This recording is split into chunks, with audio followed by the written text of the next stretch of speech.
Please note, this episode describes torture and war crimes and is not suitable for some audiences.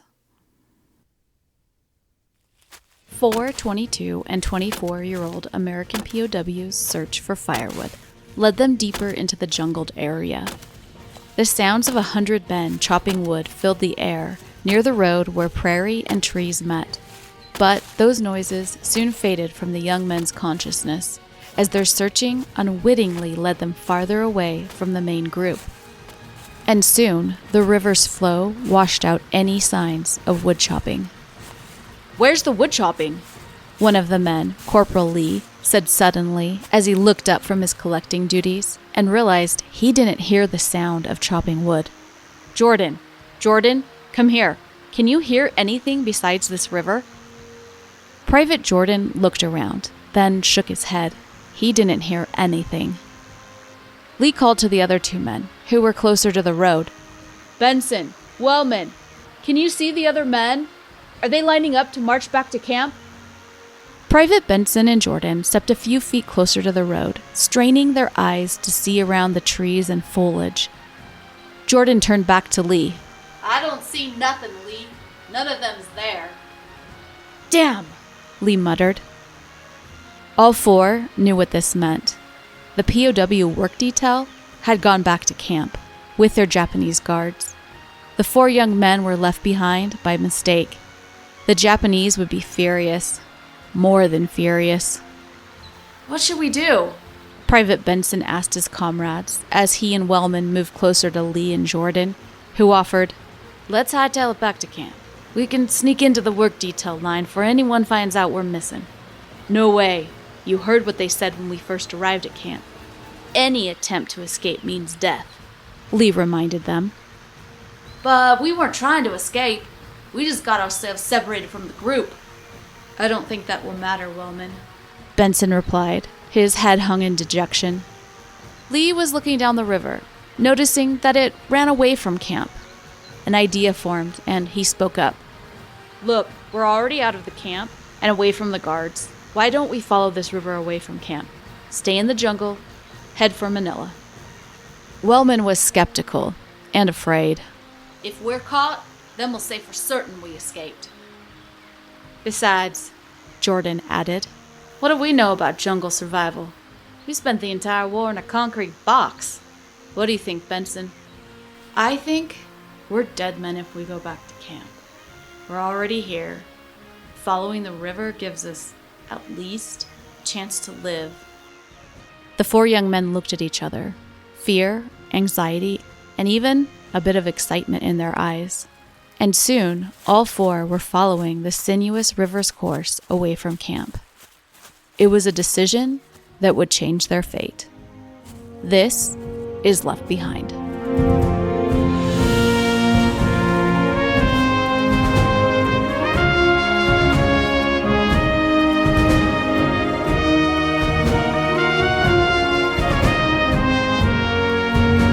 Welcome to Left Behind, a podcast about the people left behind when the U.S. surrendered the Philippines in the early days of World War II. I'm your host and researcher, Anastasia Harmon. My great-grandfather Almasam was one of the POWs, and his memoir inspired me to tell the stories of his fellow captives. It's May, and I'm commemorating Memorial Day all month, with episodes focused on remembering fallen heroes. If you, like me, feel it's important for people to know what these 4 men went through, please consider sharing this episode with a friend. By sharing, you're helping to keep these men's stories alive. This episode tells the story of 4 young, inexperienced men, Russell Benson, Fred Lee, Wesley Jordan, and Hugh Wellman, who attempted to escape shortly after arriving at Cabanatuan POW Camp No. 3. Theirs is an interesting, yet sad story. But what makes it even sadder is that I can find very little information about these men's pre-war lives and families. And I found a picture for only one of the men. All 4 of them came from working class and farming families who seemed to struggle financially. All 4 men came of age during the Great Depression and joined the Coast Artillery in their late teens, Some, I suspect, as a way to help their families financially and to avoid being drafted into regiments not of their choosing. Since starting this podcast, I've noticed during my research that the poorest and usually youngest men that I research have little in the way of documents, information, and pictures. It almost seems like they were overlooked in life. But we won't let them be forgotten in death. Let's jump in. Hugh Edward Wellman was born in 1921 in Huntington, West Virginia, right on the Ohio River where West Virginia, Ohio, and Kentucky meet. He was the second of 4 children born to Noah and Barbara Wellman. During Hugh's late childhood and early teen years, his father worked as a streetcar conductor on the electric railway and as a taxi driver, eventually running his own taxi service. Hugh himself completed just 1 year of high school, and I haven't discovered why. Was this because the family needed him to work instead? After all, it was the Great Depression time. Or perhaps he dropped out for another reason. 6 days after his 20th birthday, in January 1941, Hugh, a 5'5", 135-pound construction worker, enlisted in the Coast Artillery Corps. By fall of that year, Private Hugh Wellman was stationed in the Philippines, assigned to the 59th Coast Artillery's 2nd Battalion's Headquarters Company, which was stationed on Fort Drum. Sitting at the entrance to Manila Bay and about 5 miles south of Corregidor, Fort Drum was one of the 4 Manila Bay harbor defense islands, which included Corregidor Island. The fort was known as the Concrete Battleship. War historian Lewis Morton wrote, quote, "Fort Drum was the most unusual of the harbor defenses, cutting away the entire top of El Fraile Island down to the waterline and using the island as a foundation, the Army Corps of Engineers had built a reinforced concrete battleship, 350 feet long and 144 feet wide, with exterior walls of concrete and steel 25 to 36 feet thick. The top deck of this concrete battleship was 40 feet above the low water mark and had 20-foot thick walls, equipped with 4 14-inch guns in armored turrets facing seaward, a secondary battery of 4 case-mated 6-inch guns, and anti-aircraft defense.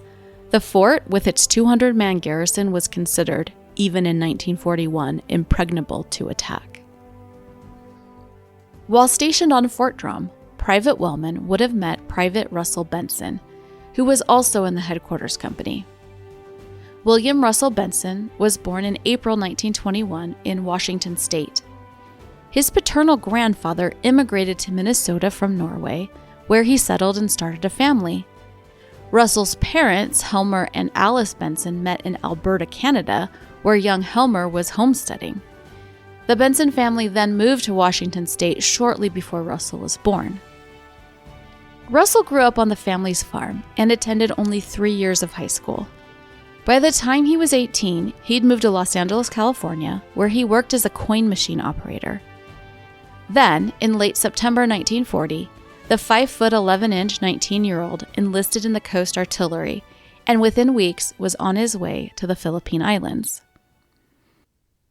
During the early days of the war in the Philippines, Fort Drum wasn't usually the focus of air or artillery bombardment. But during the first week of February 1942, it and Fort Frank, another harbor defense island, were targeted incessantly by Japanese artillery coming from the Cavite province on the eastern side of Manila Bay. Those 2 island forts were the closest to that shoreline and thus the easiest to reach. On the heaviest day of bombardment, 100 shells fell on Fort Drum, 500 on Fort Frank. By the way, for more information about Fort Frank and this bombardment, see episode 53. Enduring that bombardment with Wellman and Benson in the headquarters company was Texas native Corporal Fred Lee. Born in 1921, Frederick Lawton Lee was part of a multi-generational farming family in West Texas, where both his father and grandparents owned farms. However, in 1930, Fred's family lived in Hemet, an inland California community in the San Jacinto Valley between Los Angeles and San Diego. Fred's father worked on a fruit farm, a product which the area was known for, and I wonder if the family had relocated due to the Dust Bowl conditions of the 1930s that affected some of western Texas. The Lee family had moved back to Texas by 1940, and in September of that year, a 6-foot, 190-pound, 19-year-old Fred enlisted in the Coast Artillery at Fort Bliss in El Paso, Texas. By the time he was avoiding the intense Japanese shelling in February 1942, Corporal Lee was almost 22 years old. When the Japanese forces invaded Corregidor on May 6, 1942, Fort Drum dropped more than 100 rounds on Japanese landing barges that were heading across the bay from Bataan to Corregidor. When the men on Fort Drum were ordered to shift their fire to the channel between the two land masses, the Fort Drum commander replied that he couldn't fire because all he could see over the area was dense clouds of smoke. In response, he was told, "Just fire in the smoke, anywhere between you and Cacapan, and you can't miss them." Among the Fort Drum men firing at the Japanese that morning was 24-year-old Private Wesley Jordan, who was part of Battery E in 2nd Battalion of the 59th Coast Artillery. So he was in a different company/battery than Wellman, Benson, and Lee, but all 4 men were in the same battalion stationed at Fort Drum and likely knew each other from there. Private Jordan was born in Dallas, Texas in March 1918. He grew up in the Dallas area where his father worked low-paying jobs such as produce clerk and a railroad buggyman. At least, however, he had a job in those early days of the Great Depression. Wesley graduated from Arlington High School, and by April 1940, the 22-year-old worked as a filling station attendant. 5 months later, he joined the Coast Artillery and soon found himself in the Philippines. By the time the Japanese were invading Corregidor and Fort Drum was firing into the smoke, the men at Fort Drum were running low on ammunition, generator oil, and food. And as the ground fighting intensified on Corregidor that last day, heavy Japanese artillery and dive bombers continued bombardment of the concrete battleship. A Fort Drum veteran named Jack Cole, who served in the 59th Coast Artillery with Jordan, Lee, Benson, and Wellman, later recalled, "Towards the end there, the whole structure would shake." By the end of the siege, 15 feet of concrete had been blasted off the Fort Drum decks, which, you may recall, were originally 25 to 36 feet thick. The end came late on May 6th, when U.S. General Jonathan Wainwright ordered all of the harbor defense forts to surrender. The 59th Coast Artillery men flooded the concrete battleship, destroyed their artillery guns, then lowered and burned the American flag. Of that surrender, veteran Cole said, "I heard there were 428 of us taken. As far as I know, just 28 of us returned." If true, that's just 6.5% of the 59th Coast Artillery men surviving the war. A disgusting statistic. According to Cole, the members of the 59th were taken in fishing boats to Cavite, which is just south of Manila. By late May, they were encamped at Bilibid Prison in Manila, where the POWs from Corregidor soon joined them. Early on the morning of May 25, 1942, Wellman, Benson, Lee, Jordan, and 1,500 other POWs were awoken and marched to the Manila train station, where they boarded boxcars, 100 men per car, for Cabanatuan City. This was the first of 4 groups of harbor defense POWs, collectively called Corregidor POWs, to arrive at Cabanatuan POW Camp No. 3. Also in that group was my great-grandfather, Almasam, and his marching companion, Harry Whitman, whose difficult march to Cabanatuan I described in episode 55. Our 4 59th Coast Artillery men would have been 4 of the 1,500 men marching with Whitman and Salm the nearly 14 miles from Cabanatuan City to Camp No. 3. Once at the camp, all the men in this initial group were assigned to barracks in the camp's north sector, which, at the time, did not have a fence. 59th Coast Artillery veteran Jack Cole continued, "People ask me why I didn't try to escape. It was impossible. On one side was a Japanese military installation, on the other, uncharted territory. Even the Japanese wouldn't go in there, so where were you going to go even if you did escape? But not everyone, namely Corporal Fred Lee and Privates Russell Benson, Wesley Jordan, and Hugh Wellman, felt the same about escape. Because on May 29th or 30th, 1942, just a couple days after arriving at Cabanatuan Camp No. 3, they attempted to escape. The Camp No. 3 daily log states, quote, "These men were captured on the road a short distance from the camp," close quote.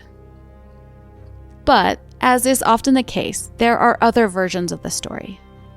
The most detailed rendition I found thus far regarding this escape is from Al-Massam's memoir.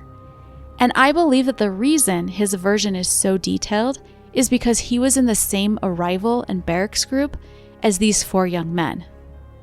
In the memoir, Salm tells that on May 29th or 30th, about 100 men from Camp 3 were taken by armed Japanese guards a little way up the road east of camp to cut firewood.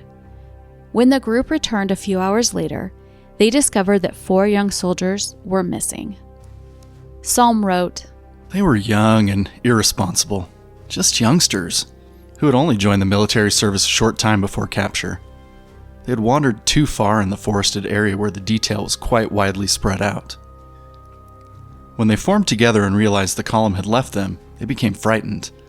To attempt to escape meant death.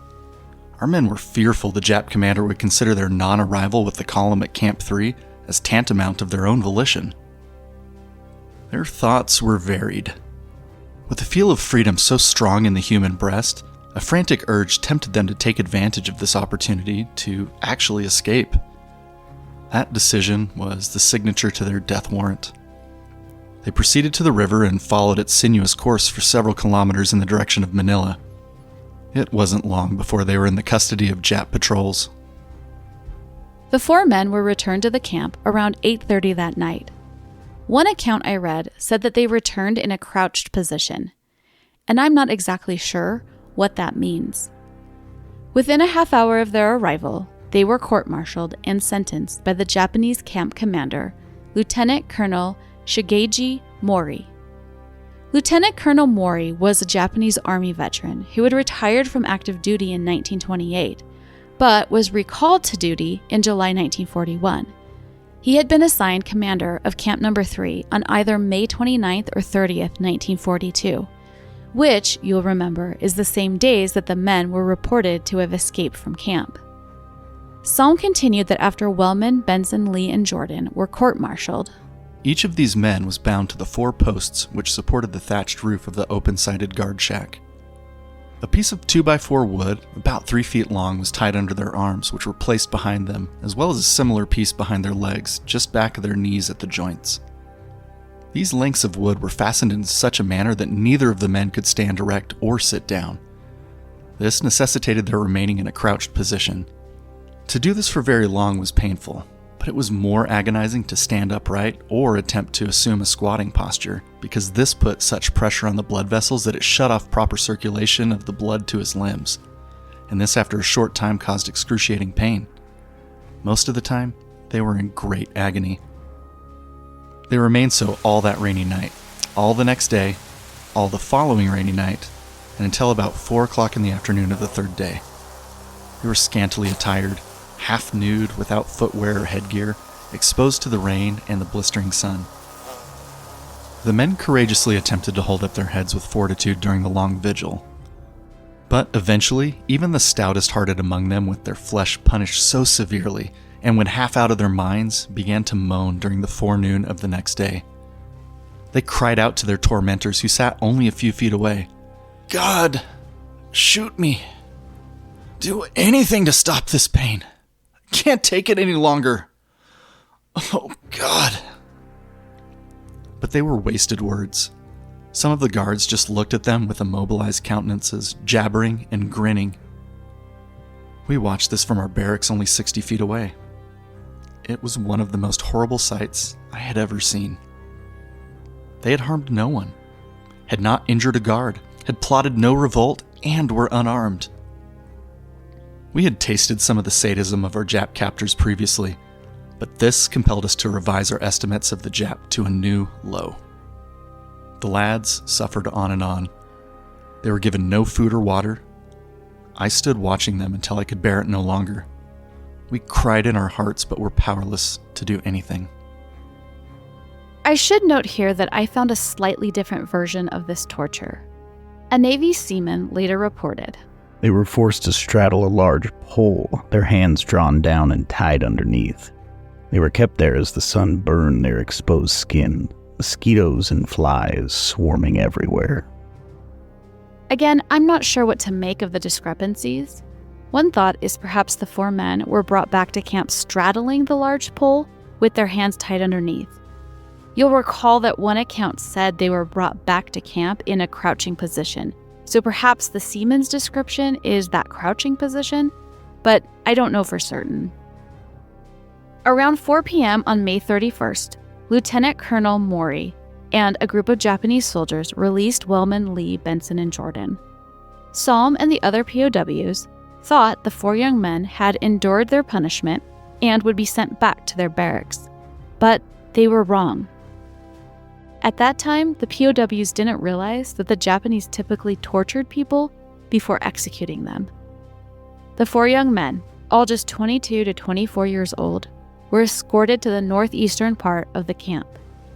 The seaman further reported, Much of the entire camp watched as the men were cut loose and forced to dig a trench. It was obvious as the men stood in the trench that a firing squad was about to execute them. One of the intended victims spit on the officer, who was Lieutenant Colonel Shigeji Mori, the camp commander. Salm continues, Standing on the edge of freshly dug shallow graves faced a firing squad a few paces in front of them. The Jap commander gave them a small drink of liquor and a cigarette. I watched in silent horror as a Jap officer barked a sharp command, which was answered by a fusillade of shots, and the 4 bodies toppled over into the waiting pits. And the seaman concludes, The man who spat struggled back up but was shot again, crumpling into the ditch. Lieutenant Colonel Mori stepped forward and put a bullet into the head of each man. Wesley Jordan was 24 years old. Fred Lee, Russell Benson, and Hugh Wellman were all 22. They'd each been in the Coast Artillery less than 18 months. Theirs were not the first deaths at Cabanatuan Camp No. 3, but they were the first to be executed. By early 1943, the Red Cross was able to get information about servicemen and women who had died and/or were considered missing in action during the Philippine surrender and as POWs. In mid-February of that year, Hugh Wellman's parents received a telegram informing them that their son, quote, died recently in a Japanese prison camp of wounds received during the Battle of Corregidor, close quote. It was the first news they'd had about their son in more than a year. A later news article claimed that Private Wellman was executed by the Japanese during the Bataan Death March. Of course, we know that Wellman wasn't serving on Corregidor or part of the Death March. I find these kind of errors quite often in newspapers, making it frustrating to find servicemen and women's actual stories. As a historian, I think it's important to tell and remember a person's true story, which is why I work so hard to find out what really happened. By war's end, Camp No. 3 had been abandoned, and the surviving POWs had been spread between other camps in the Philippines, Asia, and Japan. And when the military went looking for graves of all fallen American soldiers and prisoners of war in the Philippines, none of those searchers knew about these 4 young men. Thus, their bodies were not found, and they were all reported as missing in action or unrecoverable. And that was that. Until the spring of 1946, when a Cabanatuan Camp No. 3 survivor sent a letter to Mrs. Barbara Wellman in West Virginia. And, in response, Mrs. Wellman sent a letter to the Quartermaster General's Memorial Division office saying, My son was reported to have died of wounds received in action on May 6, 1942. But this was a mistake, as you will know after reading a story told to me by Mr. Roland Farrell, an eyewitness to my son's brutal murder. I'm now requesting the return of my son's body. Mr. Farrell said the only thing in the world he ever would return to Cabanatuan for would be to locate the grave and bring back the best pal he ever had. I want to know if this is possible. Will you let Mr. Farrell return and show the exact location? And why had this incident never been mentioned in the prosecution of the Japs for their dirty atrocities? My son was the first one to be killed from Huntington, West Virginia. And don't you feel it's a very small request for a mother to ask to let him be one of the first returned?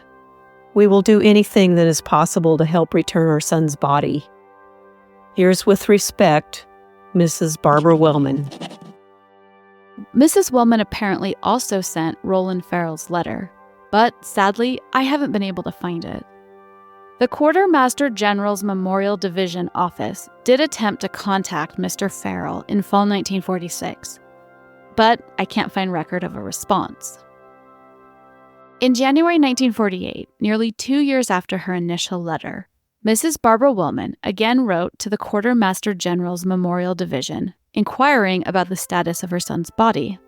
Some months ago, I wrote the Memorial Department and was informed not to write anymore, that the proper paper would be sent to us later. And as of yet, we've had no notice of any kind.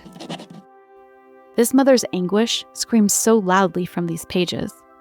The Memorial Division replied that they still had not found her son, Hugh Wellman's remains. This time, however, they welcomed her to call them anytime she had questions, although no phone number was provided in the letter. But what the Memorial Division told Mrs. Wellman wasn't exactly true. In the more than 18 months since her first letter, the Memorial Division had looked into the report regarding Wellman's death and burial. They began making inquiries among Camp 3 survivors. A Navy lieutenant stated, "I only know for certain where 4 unmarked graves were as of October 6, 1942. These 4 men were not buried in the regular cemetery there, but on a hill about half a mile away. As I left there and went to Korea October 6, 42, I cannot say whether anyone ever put up a marker on their burial place or not, but I know up to that time, no one did or was allowed to do so by the Nip Army." Then, in April 1947, 2 Navy men, who were former Cabanatuan Camp No. 3 prisoners, went back to the site of Camp 3 with a Memorial Division graves registration search party and pointed out the exact location of the graves where Wellman, Benson, Lee, and Jordan were buried. Armed with that information, the search party exhumed the area and found the remains of 6 individuals in separate graves. They were able to identify Russell Benson, Wesley Jordan, and another POW who died at a different time. The other 3 unidentified remains were moved to a temporary military cemetery in Manila. But, armed with the information from Mrs. Wellman and other sources, the Memorial Division eventually identified 2 of those remains as those of Private Hugh Wellman and Corporal Frederick Lee. Thus, in January 1949, Mrs. Barbara Wellman and her husband received a letter from the Memorial Division. Quote, "The official report of burial has been received and discloses that the remains of your son were originally buried in an isolated grave at the Cabanatuan Prisoner of War Camp No. 3, but were later disinterred by our American Graves Registration personnel, properly identified, and reinterred in the United States Armed Forces Cemetery in Manila." Close quote. The letter gave further instructions on how to apply to have their son's remains returned home. Thus, at 1 p.m. on Friday, July 22, 1949, the remains of Private Hugh Wellman arrived at the Huntington, West Virginia train station. A few days later, he was interred at the Wellman Family Cemetery in that same city. Mrs. Wellman's son was finally home. Private Wesley Jordan's remains were returned to Arlington, Texas in April 1949, where he rests today at the Parkdale Cemetery. Private William Russell Benson and Corporal Frederick Lawton Lee were interred, at their families' requests, in what would become the Manila American Cemetery, where they remain today. In her original letter to the Quartermaster General's office, Mrs. Barbara Wellman asked, And why had this incident never been mentioned in the prosecution of the Japs for their dirty atrocities? At that time, she was correct. The executions had not been mentioned in any Japanese war crimes trials. However, Lieutenant Colonel Shigeji Mori, the Camp No. 3 commander reported to have ordered Wellman, Benson, Lee, and Jordan's executions, was arrested in June 1946. In October and November 1947, Mori was tried in Yokohama, Japan, for crimes committed at Camp No. 3. Among the 8 charges against him was, quote, about 31 May 1942, the accused did willfully and unlawfully order, cause, and permit the unlawful killing of Private William R. Benson, Private Wesley E. Jordan, Corporal Frederick L. Lee, and Private Hugh E. Wellman, American prisoners of war, by shooting them. Close quote. 63-year-old Mori pleaded not guilty to this charge and was found not guilty as well. And I don't know why. The document that overviews the prosecution and defense arguments in Mori's entire trial gives specifications and details about the other charges facing Mori, but has nothing for this specific charge. However, Mori was found guilty on 5 charges, all of them torture and execution of POWs, and was sentenced to hard labor and life in prison. And I do not know if Mrs. Barbara Wellman ever learned about this trial or its outcome. While mistreatment, torture, and executions of POWs at Cabanatuan's POW camps did happen, disease was the main death culprit, especially during the first months after the POWs arrived there. And we'll be discussing that in the next POW story. This is Left Behind.